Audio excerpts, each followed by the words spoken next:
Harambe YouTube, it is Unc Blurred here, and it's Tuesday, so you know what today is. It's the day I get you hip to some of the newest titles that are actually in store and let you know if you should read them.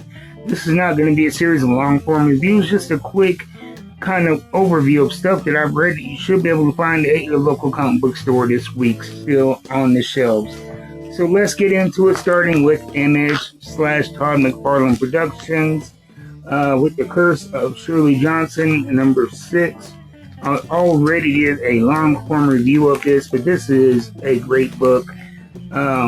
It's been kind of a slow build. It's been going for well over a year. We're only on issue number 6 with this slow release cycle.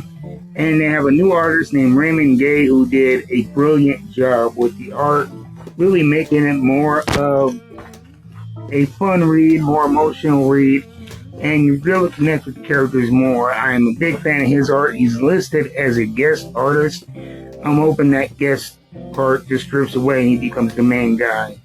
Next, we have Deadly Tales of Gunslinger Spawn. Oh yeah, by the way, Curse of Shirley Johnson, that is a definitely must read. Next, we have Deadly Tales of the Gunslinger Spawn. This is a book set in the 1800s before the time jump. Kind of a, what would you call it? Like a history of him, like a prequel, if you will, of Gunslinger origin story. And here it looks like we're on the verge of another battle against his arch nemesis Lane.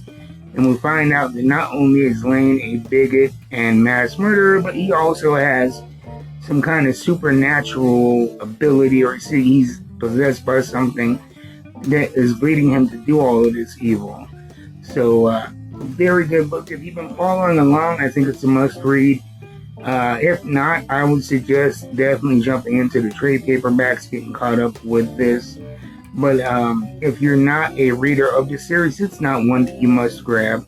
Though it is fun if you like the Spawn universe and want to get a different look at it. It's like Spawn set in the Wild West. So I would give this a B. Next we have Exploit. And this is from Mad Cave Comics. This is the final issue of the series. Issue number 4. I enjoyed it. This issue, if you haven't been following along, it's not really a must grab. I would wait until the trade paperback comes out because it's a lot of story and only 4 books, and it feels like it reads too fast, even if you've been keeping up with this story. I'm glad that I read it. I enjoyed it, but if I was just gonna pick up number 4 on its own, I would be very confused and disappointed. So while I enjoyed it, I wouldn't suggest picking this up if you haven't been following. Next, we have from Image/Todd McFarlane Productions, Gunslinger Spawn number 55. This is definitely an A+ must read. It features new lore, new characters, and it's the beginning of a brand new arc. Gunslinger 55 is a definite must grab. Next, we have Vampirella Armageddon number 12. It is an enjoyable book. I believe this is the penultimate series finale. I enjoyed it, but if you're not a dedicated Vampirella fan, yeah, it is.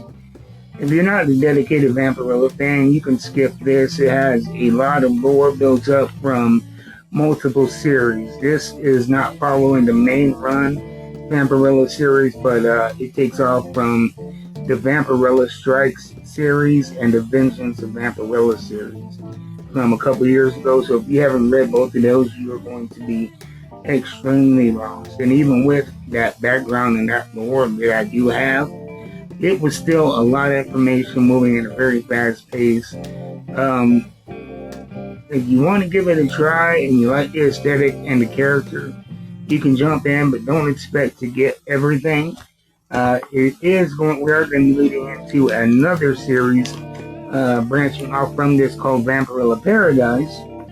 So I'm interested to see what happens there, but this is definitely not a priority. It's from Dynamite Comics. Good book, just not a priority. Next, we have A Quiet Place Storm Warning. Get this. Great book. It's from IDW Dark. It's masterful horror, storytelling, non-sequential, but very, very easy to follow. It builds up tension beautifully. Even if you haven't seen the Quiet Place movies, it's a great read. And then finally from Titan Comics, we have Conan the Barbarian, number 32. I did a full review on this. You can go back this week. I believe it's the post before this one. But a very, very fun kind of palate cleanser in between his battle with the Son of Tooth and whatever is happening now. It's a one-shot type self-contained story that you don't need any background to really enjoy, and it's going to be a great place for you to get into Conan the Barbarian if you're not already. So those are my recommendations, stuff that you should be able to still find when you go into your local comic book store. Check them out. And if you don't have a local comic book store, check out my friends. You see the hat here, Pack Rat Comics.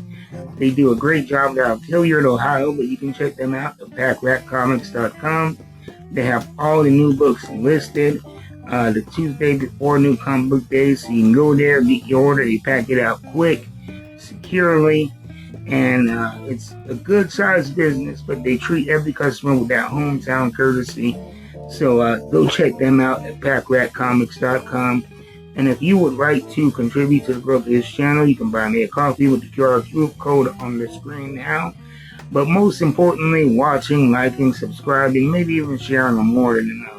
Thank you for watching. I'll see you next time with more comic book reviews. And this week's comic book unboxing will be delayed because of the holiday. I'm not getting my shipment in. So that's going to be coming in late. I'm not sure what day, but when it drops, I will put out the unboxing of the new stuff as soon as it comes in, and give you another one of these videos on what to look forward to for the next comic book day. I'll see you guys next time. Until then, keep reading them books. You know I will. I'm out.